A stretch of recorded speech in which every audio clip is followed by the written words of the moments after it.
Hello, my name is Hank Gutman. I am the principal in charge of KPMG's Federal Tax Legislative and Regulatory Services Group, and I am the director of the KPMG Tax Governance Institute.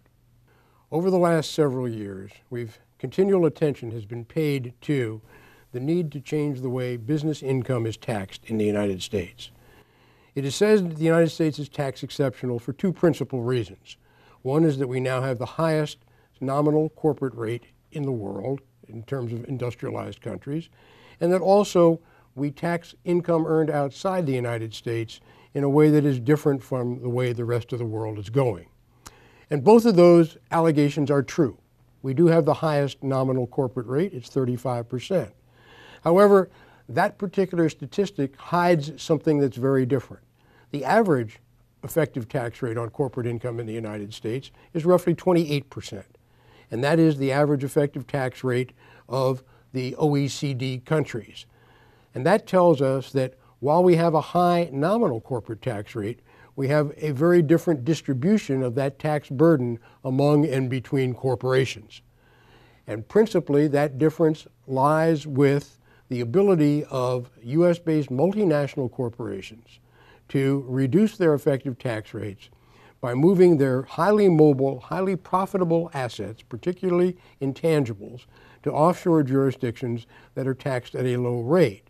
And consequently, what we see in a distribution of effective tax rates of US corporations, that US-based multinationals have effective tax rates around 25% and below, whereas domestic corporations, particularly domestic service corporations and domestic retailers, have tax rates that are very high relative to the nominal rate. That is, most of them are at 35% or thereabouts.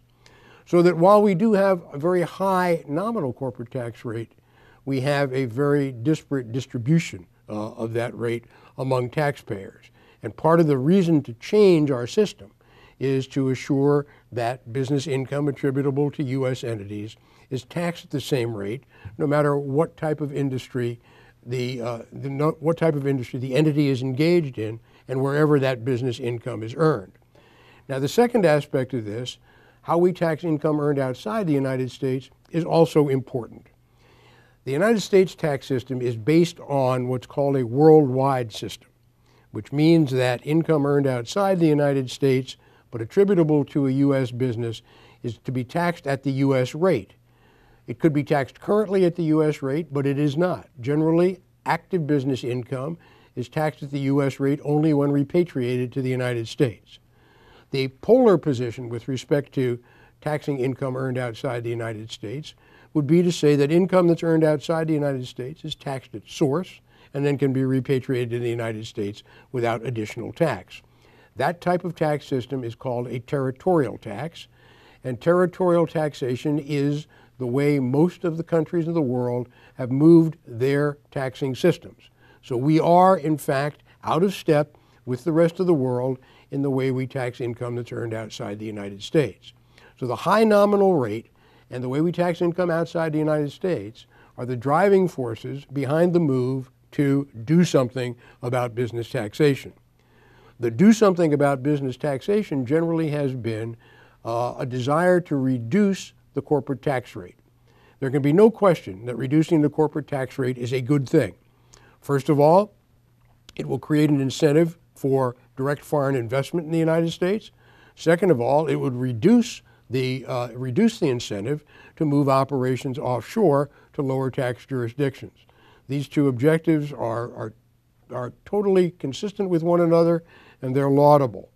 But in today's budget situation, the question is, if you're going to lower the corporate rate, how are you going to do that in a way that's going to have to be revenue neutral? You need to understand something about revenue neutrality. Revenue neutrality is a zero-sum game.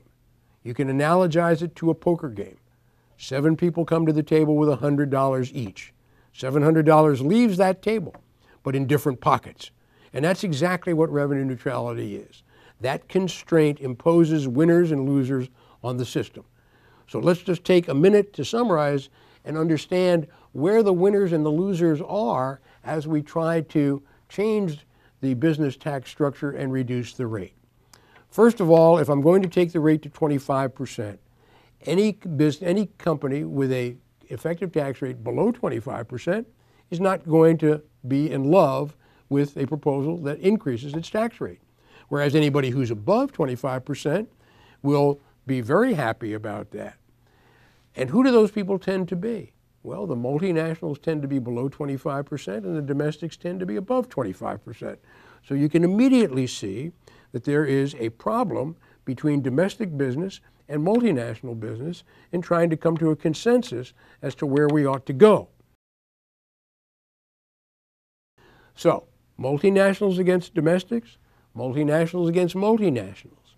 Within the domestic community, if one of the ways to finance the rate reduction is to eliminate accelerated depreciation, then you set up a conflict between the capital-intensive industries, for whom accelerated depreciation is important, and others, such as retailers and service industries, for whom it's not. And then finally, you have what is a virtually insoluble issue unless you were to integrate, that is, to eliminate the corporate tax and assure that business income was taxed once and only once, notwithstanding the entity that earned it. Unless you move to integration, you have this big problem of income that's earned by pass-through entities and income that's earned in C corporation entities, and how to achieve parity in a world in which you're going to reduce the rate. The bottom line, very, very difficult to do. We're going to have to wait and see how this discussion emerges over time. Mr. Camp has said that he is going to introduce and get legislation out of the Ways and Means Committee. That will be our first marker, really, as to what it is that we can expect. The President's budget will undoubtedly reiterate proposals that the administration has made in the past, and those proposals differ significantly from where Mr. Camp and the Ways and Means Committee are likely to go. So the debate isn't over by far. We're going to see it play out over time. Maybe we get a resolution this year, maybe we don't, but in any event, there are going to be tensions throughout this system that are going to be difficult to accommodate.